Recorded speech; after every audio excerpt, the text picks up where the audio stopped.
Right? So, kung bisan pangutanong nimo ang bata, kinsa man si Jesus? Si Jesus kay akong Savior. Welcome back to Born to Praise TV channel. We are created to praise and worship God. Bisan ang pinakagamay nga bata na ila kaayo kung kinsa si Kristo. Bisan pagani og mangutana ka sa dili magtotoo, kinsa man si Kristo? Katutong gilansang sa krus, 2,000 katuig ang milabay. Everyone knows who is Jesus.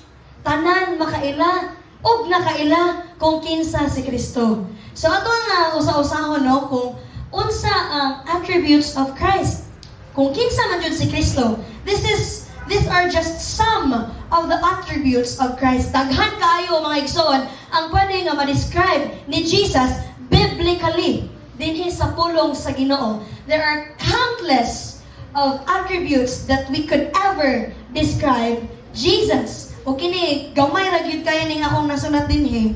So first is Jesus is our Savior. Atong manluluwas si Kristo ang atong manluluwas. Sumala pa sa Lucas Kapitulo 19, versikulo 10. Jesus is our Savior. He saved us gikan sa ato ang pagpakasala nga magresulta sa kamatayon ngadto sa kinabuhi.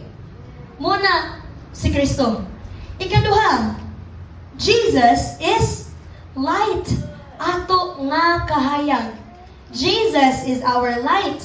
Nga gikan gani sa nagaingon sa John chapter 1 verse 3 nga light, Jesus is the light and the darkness rather cannot overcome the light. Bisan ang pagpamuhat ni Satanas dili makalabaw sa pagkagamhanan ni Kristo. Amen. Hallelujah. Next, Jesus is our very good shepherd. The very famous song says that we were once lost, but now we're found. Tinuod gayud nga si Kristo kung ang karnero gani mawala gali na siya sa tapok. Tungod kay dali na gyud kay na mawala ng karnero. Ang karnero mo na gi-describe siya sa tawo mo na ang best depiction sa tawo mao ang karnero igsoon. Kay we were told by our instructor dito nga nakabuhi siya karnero. Dayon bisan asa mo adto ng karnero mosunod ay kung bisan asa mo adto tong among instructor dito mosunod pirmi ang karnero. Dayon dali na pud kayo siya mawala. Kinahanglan gyud siya nga i-direct. Kinahanglan gyud tultulan ang karnero sa magbalantay. So, mo to siya kung sa panahon gani nga mosunod ra gali sa church tong tong among instructor mosunod pud tong gamay nga karnero. Sa panahon pud nga mo adto sunod sa balay, mosunod pud sa balay. Dayon kinahanglan pa siyang tultulan nga mo inom. Kinahanglan pa siyang tultulan nga mo kaon. Iyapang ikuan ang nawong dito sa pagkaon para makakaon ang karnero. So, the man is ang karnero may pinaka-perfect kayo nga depiction sa tawo. Tungod kay ang tawo kinahanglan yun diyahan. Ang tawo kinahanglan yun tultulan og si Jesus ra gyud ang atong maayo nga magbalantay. So next, He is the King of Kings. Hari sa tanang mga hari, labing gamhanan. And next, Jesus is loving. Because of His love for us. Pwede kayo niya nga, dili ta pakamatyan oy. Pwede kayo nga magpabilin siya sa langit in His throne. Ug di mo naog diri sa kalibutan. Alang sa pagluwas nato, pwede kay buhatan na ni Jesus. But then, He alone is love. He Himself is love. Si Jesus mismo, gugma. Next, He is eternal. Kaniadto karon ug sa umaabot magpabilin siya nga Dios. Di siya mausab. Di siya mamatay. He just died in flesh apan He rose again. Ug asa man siya ron? Naa sa langit. He is eternal.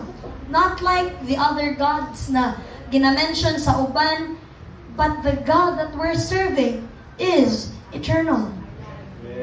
Next, Jesus is the only truth. Matod pa sa John 14:6, Jesus said, I am the way, the truth, and the life. No one comes to the Father except through me. So si Jesus mao gayud ang tinuod nga kamatuoran og wala nay lain nga butang ni pinaagi or pamaagi nga maluwas ang tawo. Maura gyud si Kristo. Next, Jesus is righteous. Sa pagkinabuhi niya igsoon diri sa kalibutan, bisan usa kasala, he never committed. Next, he is faithful. Matinud-anon si Ginoong Jesus sa tanan niyang saad, and in every words that he uttered, all of those things were true. And he will do. Buhaton gyud na ni Kristo tungod kay matinud-anon man siya. I believe igsoon na kini nga tanan ay sayod na ang tanan. I believe na niini nga mga attributes ni Kristo na tiltil na sa atong mga hunang-huna ug atong kasing-kasing. And usahay gani ato kini nga masalikway. Usahay gani ato kining mahikalimtan. Usahay ato nga ma-take for granted mahitungod kay lagi luwas na ta. Sakto ba ko? Usahay gani ato mo naon, si Kristo maluluyon kaayo. Maluluyon bitaw si Kristo. So mga yun ako niyag pasaylo, okay na ning tanan. Niluwas na bitaw ko. But this very attribute that we're gonna talk about this morning is vital. Pinaka-importante igsoon. Nga, yes, nakabalo na ta. Yes, nadungga na nato.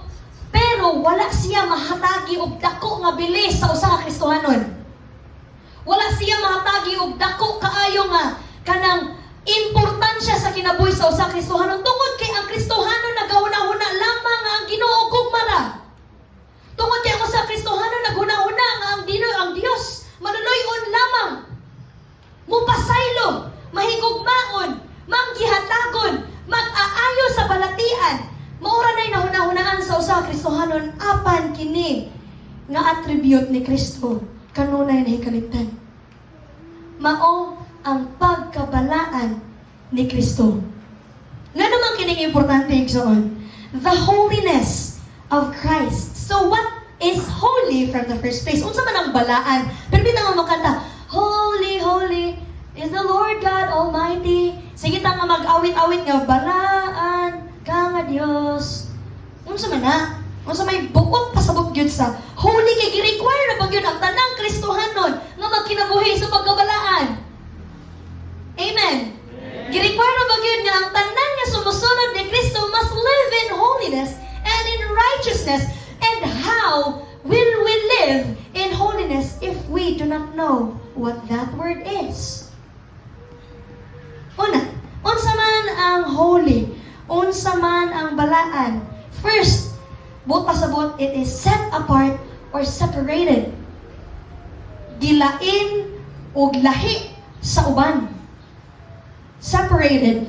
For example, kung ikaw gani kanang unsa bay pwede ma-depict o bugas kay nakasulay mo kog ananag bugas dito pero di gyud gihapon ko kabalo. Gilahi tong importante katong makaon sa dili makaon. Og isalikway ang dili makaon og hatagag importansya ang makaon. Mo na siya may perfect depiction sa usa ka Dios nga atong gialagaran. He is holy. Lahi siya sa uban. Lahi siya sa tawo. He is separated. Dili siya sama sa tawo nga makasala. Dili siya sama sa tawo nga limitado o kinabuhi. Dili siya sama sa usa ka tawo nga walay gahom. Si Kristo, lahi. Lahi siya nato. He is separated. He is set apart. That is one depiction of or description of being holy, being set apart, lahi, gilain sa uban. Next, morally perfect. Hingpit nga moral. Ngas balo man ang unsay moral no, pagkahibalo kung unsay sakto sa dili. Ang bulo nga balaan or holy, you must be perfect in your conduct, perfect moral. moral nga kabalog yun ka, musubay yun ka sa kung unsa ang sakto o isalikway ang dili insakto. That is being holy. And when we try to describe, kung ato nga tan-awon si Kristo, isip usa ka balaan, kung kita magtan-aw, it caused the person, it caused us to fear and awe. Or sa Bisaya pa, kahadlok o pagkahibulong. So kasagaran sa mga tao, no, kanang sa social media gali nato makitaan nga makikita ra gali sila og makita sila og hala, depiction ni Kristo tuwa sa langit, na porma ang langit o Kristo. Kita mo ato nga post. Kita mo ato nga post. Nga, dula, dagan kay tao nga nagmaya nga hala, kita silang Kristo. Kristo ba gina ito? Because when you see Christ of who He really is, mangyugbo ang tanang katawhan.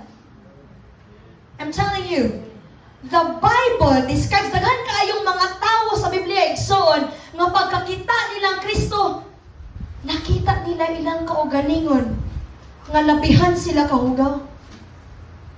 Nakita nila ilang kaugalingon nga nahadlok sila, miyukbo. So kung kita gani ka Kristo diha sa unahan, diya nalipay ka, kinsa guro na imong gitan-aw dira. Kinsa guro na atong nakita. Because all of the people in the Bible who saw the glory of Christ kneeled down. They felt fear. They felt as if they are the dirtiest rug. And Jesus is holy. And most of us have taken it for granted because we do not know. Wa ta kabalo. Nga muni mo'y pinaka-importante nga atong may balaan sa Ginoo. Iyang pagkabalaan. Kay kung ang Kristohanon wala kahibalo sa kung unsa pagkabalaan ang Ginoo, iyang pagkinabuhi dili mausab. Kung dili ka makabalo nga mauni ang Dios o muukuni ang gi-require sa Ginoo nga imong buhaton, ang Kristohanon magapadayon sa iyang unodnon nga pagkinabuhi. O kitang tanan, dili ko exempted igsoon, ma-fail sa pagbuhat ani. Ma-fail kita sa pagbuhat ni ani. Mahitungod kay wala kini masinsil sa atong una-una. Wala kini ma-digest sa ato nga pagkatawo kung unsa kini pagka-importante sa atong kinabuhi. So, mga ta sa atong tulo ka punto nga atong makatunan sa pagkabalaan ni Kristo igsoon. First, Jesus is completely holy. Jesus, previous pa. Sige pa. Wala na ako. Next time. So, Jesus is completely holy. Iyang kinatibukan igsoon, balaan. Iyang kinatibukan gayod, limpyo. Walay bulig sa sala, walay